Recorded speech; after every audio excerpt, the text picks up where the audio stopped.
2017 में जब इनकी सरकार उत्तर प्रदेश के अंदर आई महोदया, इसी हाउस के अंदर कहा गया कि लोक सेवा आयोग की सीबीआई जांच होगी और जो भी दोषी पाया जाएगा उसको कटघरे में खड़ा किया जाएगा और जो गलत तौर पे चयनित हुए हैं उनके खिलाफ विधिक कार्रवाई की जाएगी। महोदया, आज किस सन में हम खड़े हैं? आज सीबीआई जांच किस निष्कर्ष पर पहुंची है? और इस हाउस के अंदर मैं जिम्मेदारी के साथ कहता हूं कि इस तरह से गलत बयानबाजी और सारे विज्ञापन जो महोदया उस समय के थे, मेरे पास लिस्ट है और हमारे तत्कालीन नेता विरोधी दल माननीय अखिलेश यादव जी ने इसी हाउस के अंदर माननीय अध्यक्ष महोदय को टेबल किया था और टेबल करते हुए कहा था कि आप इसकी जांच करा लें। अगर ये सच पाया गया तो महोदया मैं इस सदन से इस्तीफा देने के लिए तैयार हूं। ये तो माननीय नोटिस का पार्ट है और ना उसका ये है नोटिस का पार्ट है महोदया। आप विषय पे बोलिए। जातियों का ये नोटिस का पार्ट नहीं है और भाषण हो रहा है। मैंने ये ग्राह्यता पर क्या मतलब ये नहीं होता है, ये ग्राह्यता का ये मतलब ही नहीं है। विषय पर बोलिए। हमारे नेता विरोधी दल भी बैठे हैं महोदया। महोदया, मैं आपको बताना चाहता हूँ, आखिर इतनी पीड़ा क्यों? 156 में ग्राह्यता होती थी, तब अध्यक्ष जी उसके अनुसार अगर महत्वपूर्ण है तो चर्चा की बात करते।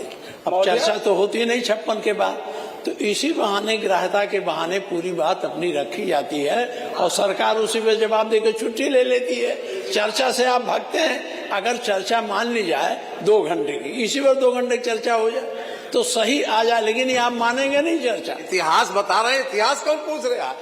इतिहास कौन पूछ रहे हैं? नहीं तो आप जब बहुत बता रहे हैं, अरे बहुत जब आप पूरी बात नहीं कर रहे हैं तो कह रहे हैं का जवाब नहीं बनाए सिवाय सिवाय अभी तक 5 मिनट हो गए, एक बात कायदे के लिए बोल रहे हैं जो नोटिस की है।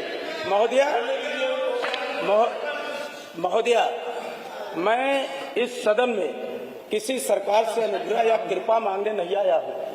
अगर इन्हें गलतफहमी हो कि मैं इनसे कृपा मांगने आया हूं, मैं भारत का संविधान, आप आरक्षण की जिसको संगत बाबा पे उसी पे बोलिए। साहब भीमराव अम्बेडकर ने उसी पे बोलिए। जो हमें व्यवस्था दिया है महोदया, उसके तहत मैं बोल रहा हूं।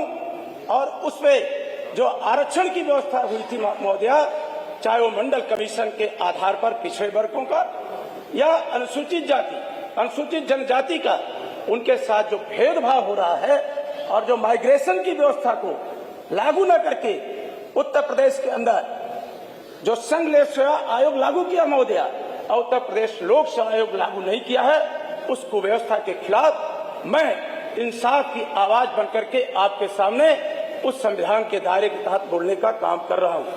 महोदया, अभी जो इनके 3 विभाग जो लाए हैं, अभी आयुर्वेद निदेशालय उत्तर प्रदेश ने महोदया विभाग संख्या 7 9